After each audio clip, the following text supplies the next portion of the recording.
কোনোদিন ভাবিনি এই ধরনের ভিডিও নিয়ে আসব আমার চ্যানেলে। তো নিজের মানে ফ্যামিলিকে খোদাই করে নিলাম একদম হাতে।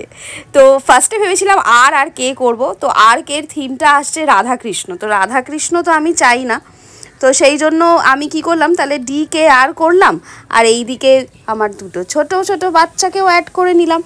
আর এই দিকে হ্যাঁ দেখো, খুব ভালো লাগে না কিন্তু, লাগে ব্যথা কিন্তু লাগে। আর আমি তো ছোট করেছি, আর যারা বড় করে তাদের তো মানে খুবই লাগে। তবে রাহুলের কি হলো সেটা শেষের দিকে জানাচ্ছি, ট্যাটু করতে গিয়ে ওর কি হলো। তো এই যে দম আটকে চোখ মুখ বন্ধ করে ফেলেছি খোদাই ডি কে আর মামা পাপা। তো ফাইনাল লুক দেখার জন্য রেডি তো তোমরা?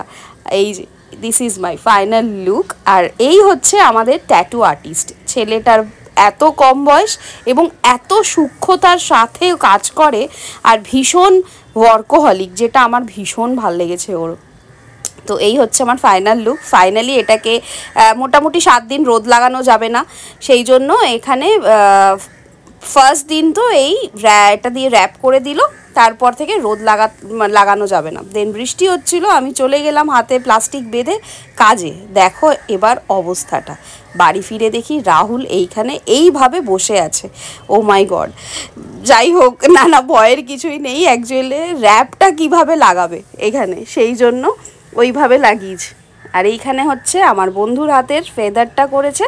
আর রাতে বাড়ি ফিরে আমার এটাও হাত থেকে খুলে দিল প্লাস্টিকটা। আর দিস ইজ আওয়ার ফাইনাল